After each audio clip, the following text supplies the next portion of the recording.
Hey guys, what's up? Welcome back to Stormworks. We are once again in the build area. We're working on our oil rig. We're going to get right into the building in this one. This is a pretty long series, so we got quite a bit to do.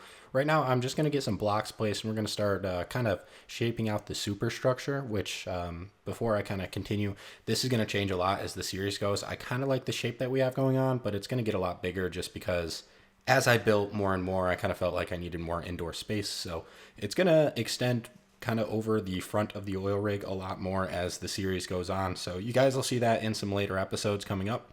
But yeah, I just kind of want to talk about that real quick. One other thing is, obviously we've taken a break for a little bit. I hope you all had a nice little holiday season, and I know I did. So I hope you all have a good New Year's and had a good Christmas or Hanukkah or whatever you celebrate. But yeah, hopefully that all went well. I had a great time with my family. A couple new things for the channel. I got a mic stand, so hopefully the sound quality will be a little bit better for you guys. Definitely let me know kind of your thoughts down below. I'm hoping we get rid of a little bit of the background noise. I know that that's kind of been something I've wanted to take care of for a while. It's a little hard because I'm on a laptop right now. But yeah, so hopefully that gets a little bit better for you guys. And then a few other just channel things that we can talk about real quick. I know in a couple of the previous episodes I mentioned doing a PvP tournament on the map I made. So there is a sign up form on our Discord. If you haven't seen that, we're going to get that going pretty soon, as long as we get enough people to sign up for it. But yeah, if you haven't, it's in our Discord. I'll have a link down below in the description. You guys can feel free to join that and then check out the sign up form. And that's pretty much all you got to do. We'll talk about dates later and whatnot. We're going to try to get all of the EU people with the EU people and then the US people with the US people.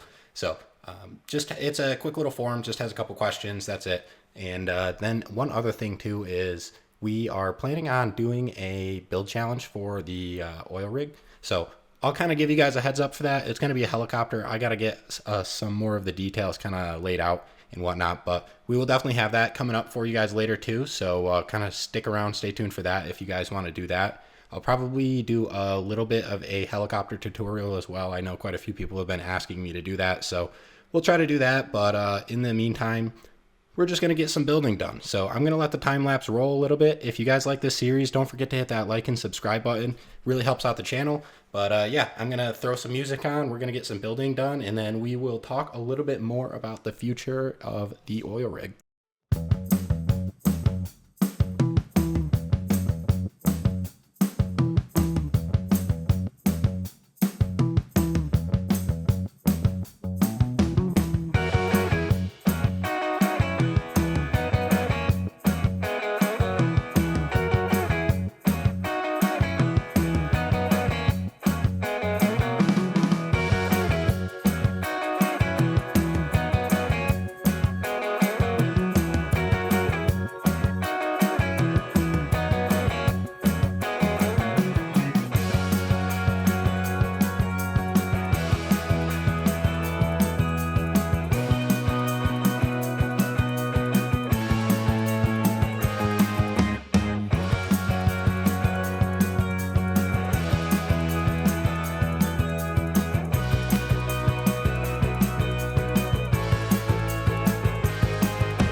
All right, well, we got some of the basic shape done. I'll kind of talk about the future of the superstructure just because it's going to change a lot. And I don't really do that just in quick succession. It kind of changes as I build on. So you guys kind of saw that I have the outline of the floor below. So what we're going to do later on is I'm actually going to bring this floor down below and then it will connect to the catwalk. So this is going to be 3 floors. Right now we have 2 floors. And I'm going to do that on purpose. Like I said earlier in the video, I kind of think that space is a little bit of a precious resource on this thing. And that's kind of going to be a running theme. We're going to cram a lot onto this platform, but this thing definitely needs like a superstructure and a control room because it's going to be mobile and it's going to be self-propelled. So I did mention earlier we might get into building the diesel generator on this. So we need some sort of power production. I'm not going to do like a direct drive, so I'm going to try to keep the pontoons themselves physics flooded, and that's just to kind of save on lag and then also make it kind of float better, as weird as that is. I don't know, Stormworks can be a weird game, so in my testing, it just worked out a lot better that way. So really what I'm going to have to do is I'm going to create a diesel generator, and obviously we're going to have a refinery on board, so producing diesel while you drill oil won't really be a problem. You're going to be able to export and import the diesel. But yeah, so we're going to work on that a little bit, and then I'm just going to put some electric motors down in the pontoons, and then that way you can kind of drive the oil rig to your oil sites. That being said, this kind of basic shape of the superstructure, it's going to stay pretty similar to this. I did mention I'm going to pull this front wall with all the windows facing forward. I'm going to pull that forward, I think about 2 more meters. And so it's going to hang off the deck a little bit, but that's fine. It'll look a little bit more balanced once we get the oil rig, or not the oil rig, we're building an oil rig. But once we get the helipad in place, it'll look a little bit more balanced. It's just, again, we're kind of a little cramped on space, and I like to do full interiors. I try to make them semi-realistic, so that's one of the things we got to watch out for. We need a lot of different space inside of the ship. You know, I'm going to need bunk rooms and a mess hall and a control center, and then, you know, we're going to need washrooms and break rooms and bathrooms and that kind of thing. So as per usual, we're going to get some freshwater systems on this, just like most of my builds. Later on, we'll kind of cover that, but we're going to need fresh water anyways to do the slurry filter, so I figured we might as well, you know, do the whole freshwater, heated water thing that I normally like to do on my ships. So you guys will see that in a couple coming episodes. Another thing that I'm going to do is I'm going to make sure that all of the rooms are air conditioned, and despite what you'd think, I'm not going to use the cryo coolers. Honestly, I'm not like a big fan. I don't think they necessarily work as well as they really should.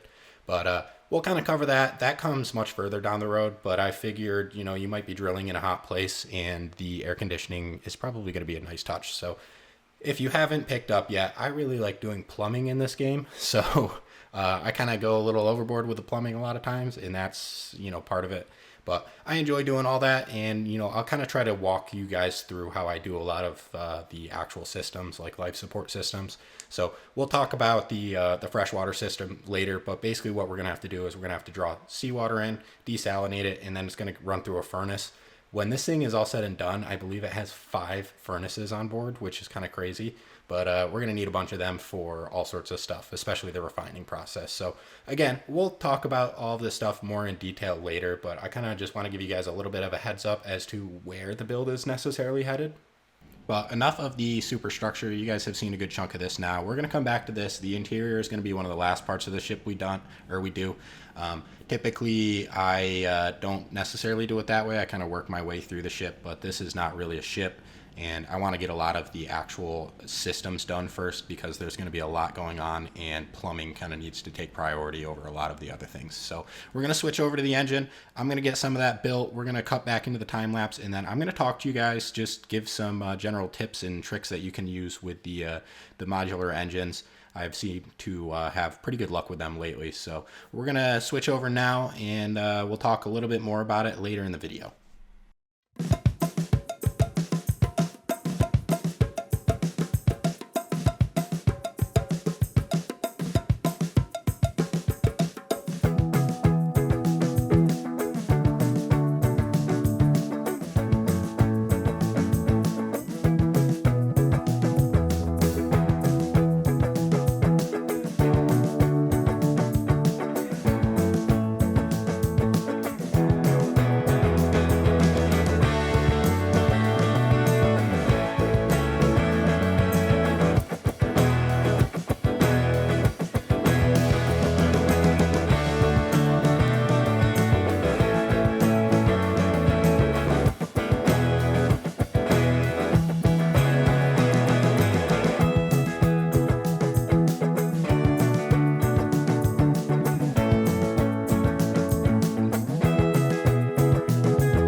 All right, well, I know that was a lot of skipping around and kind of bouncing around. We're redoing the radiators, which is the first thing we actually put on the engine, which is kind of funny. But I had a few bugs while placing this down. For some reason, my fuel wasn't working, so I had to restart the world, and I accidentally forgot to save it, so the autosave was not the autosave I thought I had. So it does look a little bit different. You guys can see that we have now 4 imports for the air and 3 out for the exhaust. And so I just kind of, while I'm doing this, I want to talk a little bit about some of the stuff that I do with modular engines, which I think can maybe be helpful for you guys to build your own. The first and foremost is any engine that is larger than a 1x1, and I'm talking about the cylinder size. So if you're working with 3x3s and 5x5s, this is a 3x3. I always add more than one air port and fuel port. So if you look at the air fuel ratio, typically you're going to need more air than fuel. So I always add more air ports than fuel ports. That's another thing you can try. Right now I'm in the video, I'm just kind of messing around with some radiators. I'm going to talk about why this engine is going to run pretty hot, and a lot of my engines typically do. And it's not because of RPS. I mean, it kind of is because of RPS, but really the reason I do that is because if you didn't know, the clutches in Stormworks do not work in a linear pattern. And so you can kind of think of them as an exponential function. Anything over typically 2/3, so 0.66, is going to kind of give you more negatives than benefits. So essentially what I do with a lot of these creations is what I would call slipping the clutch. So I'm going to slip the clutch, which means that I'm not going to allow the clutch to go past 0.7. In this way, we can maintain a higher RPM on the, or RPS on the actual engine that goes into the gearbox for the generator. So typically anything, when you go past that 0.7 mark or 0.66, I'm just going to say 0.7 because it's easier. I usually just round it to that. It's not that big of a deal. But typically when you go past that 6, you're going to start losing a lot of RPS in the engine, and you're not going to really be adding much more power into the gearbox. And so I know that's a little weird to think about, but essentially we're doing this so we can keep the RPS high on the engine, which is going into the gearbox. The faster you turn the gearboxes, the faster you are going to be able to power or generate power. So for me, I would rather run the engine a little bit hotter at a higher RPS just to get more power output on the generator. So right now I'm adding some heat exchangers, and what we're going to do here is I'm trying to cool the air. And so kind of going back into real life references, if you cool the air, this would typically be more of a intercooler with turbo vehicles. But if you cool the air, it becomes more dense, which means you can get more air into the engine. So I'm doing that. I find that helps to keep the engines a little bit cooler pretty well. Doesn't really make a huge difference performance-wise as far as how much air you're getting into the engine. But these things, the modular engines in Stormworks are really, in my mind, all about air. So the more air you can get in and out of them, the more it's going to perform. So more air equals more power, which is why I always pump my exhaust out. That's why we have 3 exhausts with 3 pumps. And those pumps or the exhaust is actually going to get routed away from the ship later on, but we don't have the kind of systems to do that yet. For the meantime, I'm working on cooling, and that's because I always prefer to run my engines at a higher RPS, and that kind of requires more cooling, obviously. So with slipping the clutch, you're not necessarily going to get more efficiency, but you're going to get more power, if that makes sense. And the goal for this is 5,000 storm watts. That is kind of what I'm shooting for. So I'm kind of just tidying it up right now, and then later on what we're actually going to do too is I'm going to pull a cooling loop off of this engine that's going to go into the oil, so it'll pre-warm the oil before it goes into the refinery. That's not really going to cool the engine much, but I'm going to kind of take some of the heat loss energy from the engine to warm up our oil, so the furnaces have to do less and we have to produce less power. It's, again, not really that big of a deal, but that's just something I thought I should do. No, I am radiator spamming, and that is pretty typical, especially if you're going to run the engine a little bit at a higher RPS like I am. I think this is going to run around 16 RPS. You're going to create a lot of heat, especially with these really big engines. This isn't a massive engine, but like the Carrier was a good example of that. The Carrier had 8 different cooling loops on each engine, and in those cooling loops, there were 2 loops, technically, because they were going into liquid heat exchangers with seawater. So In my mind, the best way to really maximize the efficiency of your modular engines in Stormworks is to, first of all, you want to add more air manifolds than fuel manifolds, and I would say add more than one for each. So this has 2 fuel manifolds, 4 air manifolds, and we are pumping all of the fluids. So you want to get as much air into this engine as possible. Cooling is a problem for obviously a lot of engines, but it's something that you can kind of manage pretty easily by just adding more cooling loops, adding more radiators, that kind of thing. Another really, really important thing to add to your engines is flywheels. So I see a lot of people don't use flywheels. What the flywheel is going to do is it's going to stabilize the RPS, so you're going to bounce around a lot less more, or a lot less, not a lot less more, but it'll stabilize the RPS, so it won't want to jump up and down as much. It also acts as a rotating mass. That is exactly what a flywheel is. It's a rotating mass, and rotating mass is exponentially harder to move, but it carries a lot more inertia. So that being said, it'll help you get more power into the generator.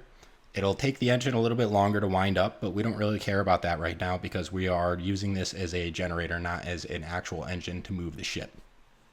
The next tricky part is figuring out your gearing. So I don't really have a save all end all solution for this, but generally what I'm going to do is I'm going to hook the drive shaft up to directly what I'm trying to power with no gearboxes, and I'm going to see what the RPS does.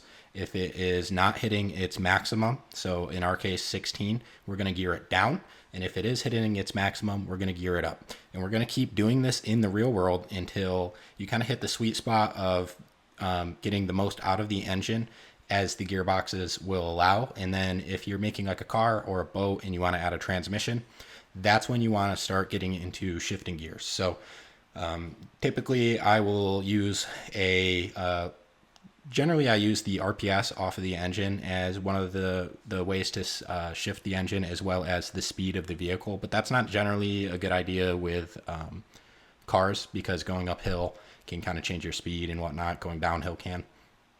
But yeah, a general rule of thumb is I'm going to hook it up, see what the engine does. If we are not hitting our maximum RPS, we're going to gear it down. If we are, we're going to gear it up, and we're going to send more RPS out if we gear it up. And in this case, that means more power generated to the generator. So it's a little bit of trial and error. There's no, there's no perfect way to do this. It's kind of tricky to do also if you're building ships and cars and stuff, because as you add weight, they're going to change. And, you know, with cars, as you go uphill, it's going to change, that kind of thing. But in our case, this is pretty simple. So I'm just going to send it directly into a gearbox. I don't know the gear ratio off the top of my head, but that's what we're doing for this one. Enough of the kind of technical jargon. We are making a cage around this generator right now, so it's just going to sit outside. I'm not going to put it in a building, but I want to put a kind of cage around it just so it doesn't get banged up by any moving cargo or anything like that. Just kind of protect it, kind of try to stop fire hazards from happening. But yeah, that's kind of what we got going on right now. I know this video is ending up being a little longer, but I did want to talk about a lot of the stuff, and I wanted to not break up the engine video too much. So you notice that I did add the diesel tank in the background off camera. We're going to add a lot more fuel storage, but for now I just added that because, well, we need it for the generator. One thing to also know, I know we've kind of been talking about the engines for quite a while. When you test these, make sure you turn infinite fuel off, because the infinite fuel will kind of mess with them quite a bit. Especially it will kind of change the amount of fuel going into the engine, which obviously will change the amount of power that you can produce with it. So just kind of keep that in mind, that when you're going to test your engines, that you should probably get that turned off. But other than that, we're wrapping up this cage. We got our starter, we got our generator, and I'm just going to tidy it up a little bit, and then we'll check it out in the real world, and we'll close this video out. But yeah, guys, that is just about all we're going to get done today. So obviously we will keep these videos rolling. This is going to be quite a long series, but I'm going to try to kind of go a lot more in depth like I did today with the engine, with a lot of the oil drilling process. So you guys can kind of learn from that if you'd like. If not, like I've said in the previous episodes, we're going to automate this all too. So if you don't care, perfect. It will run on its own. You just got to click a couple buttons and it should be pretty simple for you to use. But yeah, like I said, that's all we got for today. If you stayed till the end, thank you so much. Don't forget to hit that like and subscribe button. Check out my Discord down below. We've got a few fun things planned. I'm going to try to get that helicopter challenge out for you guys pretty soon. And yeah, that's just about it. So Thank you all for staying, and I hope you all have a wonderful rest of your day.